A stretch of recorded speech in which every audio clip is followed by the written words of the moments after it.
নমস্কার বন্ধুরা, আমি আচার্য চন্দ্রানী ভট্টাচার্য।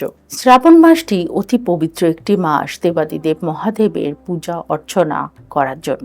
এই মাসটিতে দেবাদিদেব মহাদেব ফলাল পান করেছিলেন এবং তাকে শান্ত করার জন্য এবং ঠান্ডা রাখার জন্য তার উপরে জলাভিষেক করা হয়ে থাকে। এই সময়টিতে যদি আপনি দেবাদিদেব মহাদেবের পূজা অর্চনা এবং তার উপাসনা করেন, তাহলে পরে আপনার জীবনে বিভিন্ন রকমের গ্রহের দোষ এবং বাধা দূর হবে এবং আপনার জীবনে সুখ শান্তি সমৃদ্ধি ফিরে আসবে। পূর্ববর্তী পর্বে কন্যা রাশি জাতক জাতিকাদের পর্যন্ত তাদের কি নিয়ম বা বিধি উপাচার মেনে পূজা করলে পরে তাদের জীবনে বাধা বিপত্তিগুলো দূর হবে সে সম্বন্ধে আলোচনা করেছি।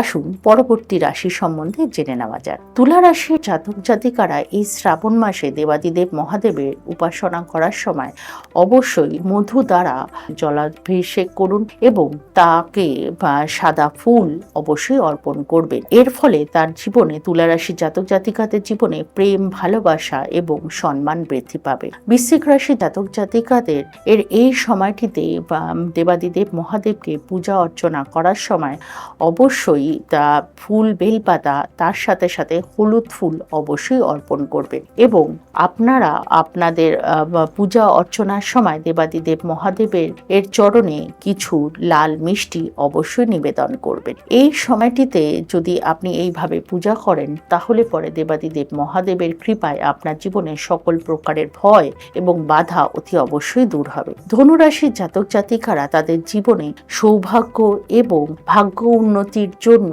এবং জীবনের নানান রকমের দূরত্ব সম্পর্কের মধ্যে যে তৈরি হচ্ছে বা সৃষ্টি হচ্ছে, সেইগুলোকে দূর করার জন্য দেবাদিদেব মহাদেবের পূজা অর্চনা করার সময় অবশ্যই হলুদ ফুল অর্পণ করবেন এবং কিছু অক্ষত বা চাল অবশ্যই মহাদেবের কে অভিষেক করার পরে নিবেদন করবেন এবং মহাদেবের কাছে প্রার্থনা করবেন। এরপরে যে রাশিটি সম্বন্ধে বলবো সেটি মকর রাশি। মকর রাশির জাতক জাতিকারা তাদের জীবনে স্টেবিলিটি এবং উন্নতির জন্য তাদের যে ধরনের স্ট্রাগলগুলো তারা এই সময়টিতে ফেস করছে, সেই স্ট্রাগলগুলোকে বাধা বিপত্তিগুলো দূর করার জন্য দেবাদিদেব মহাদেবকে অবশ্যই গঙ্গা জল, দুধ এবং মধু অর্পণ করুন এবং সাদা ফুল এবং নীল ফুল অবশ্যই নিবেদন করুন। কুম্ভ রাশি জাতক জাতিকারা এই সময়টিতে দেবাদিদেব মহাদেবের পূজা অর্চনা করার সময় সাদা ফুল, দুধ এবং গঙ্গা জল নিবেদন করবেন এবং নীল ফুল অবশ্যই নিবেদন করবেন। এতে আপনার জীবনে